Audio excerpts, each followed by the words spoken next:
Now, former This Morning host Phillip Schofield refused to participate in an external review following his departure from ITV because of the risk to his health. Now, this comes amid revelations that just one person knew about that relationship between Phillip Schofield and the younger male colleague prior to May of this year.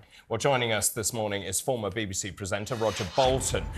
Roger, in terms of this whitewash, people are describing it in various ways. Many of the newspapers are saying it's a whitewash. We have also heard from young people who say they are too scared to speak out. In fact, our fellow sister publication, The Sun, says staff are too scared to speak out. Was it a whitewash?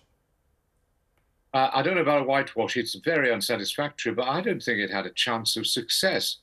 I mean, what you've got a situation is where the two key people involved refuse to testify.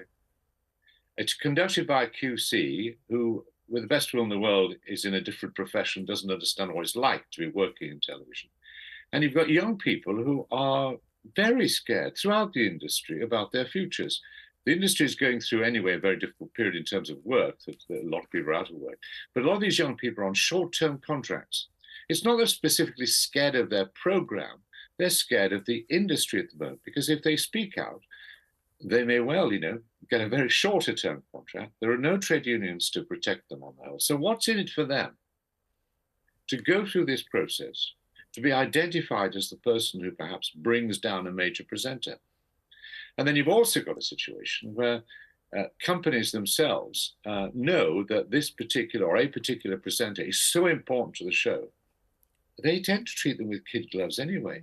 Now, presenters to a degree need protection. Young people need protection.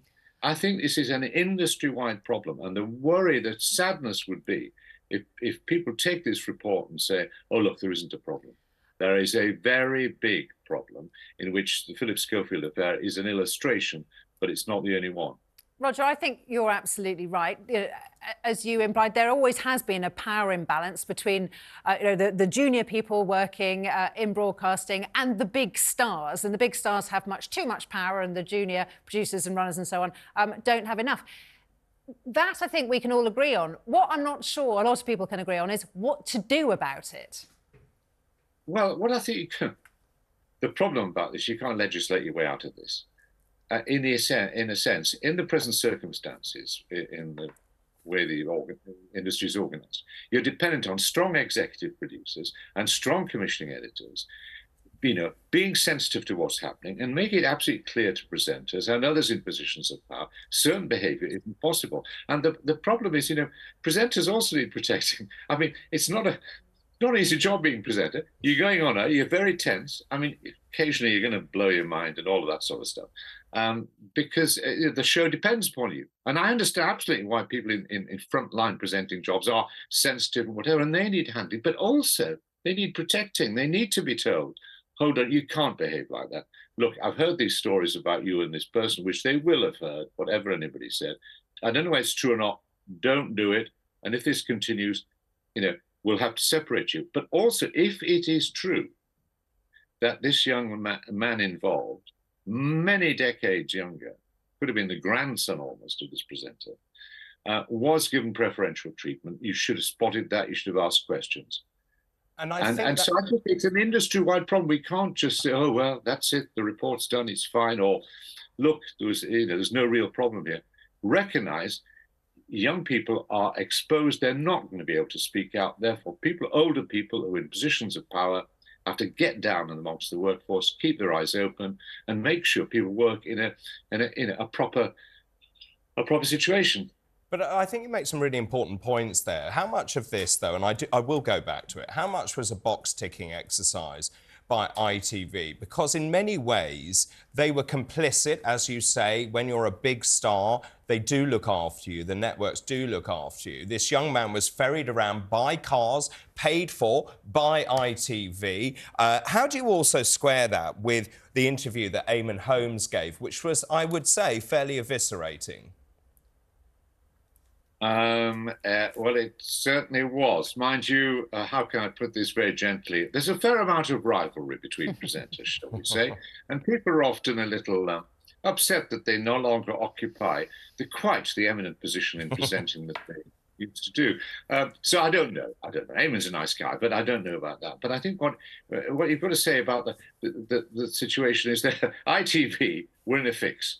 When companies are in a fix, what they tend to do is bring in the lawyers. We're going to have a proper review of this. You play it in the longer term. By the time the longer term arrives, and it arrives a long time after the event often, it's, further down the news, people have half forgotten what it's about.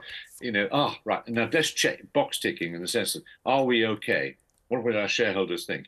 All that goes on, whether you call it box ticking or whatever. I'm not saying that ITV weren't serious in what they were doing. I'm just saying that from the start, this was never going to answer the basic question, which is, how do you protect young people from being exploited in the business? And how do you constrain some of the egos of presenters, often very good, very nice people, but, it's egotism, we all have it. It doesn't answer any of that. This is an industry-wide problem that we all need to deal with. And anybody who thinks this report has dealt with that problem. And Roger, we've got very little time left, but I just wonder whether you think Phillip Schofield can make a comeback, a career comeback. Oh, gosh. Well, I suppose if he appears on Who Wants to Be a Celebrity, I know, I'm a Celebrity, get me out of here, he's tortured on television, he might. But, he might in the future. He's a brilliant presenter and in many ways a nice man.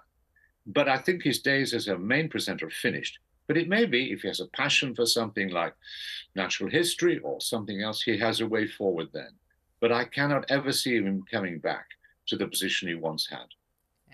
Very, very interesting, and I suspect not what Phillip Schofield wanted you to say. But Roger Bolton, thank you very much. Great pleasure to talk to you now.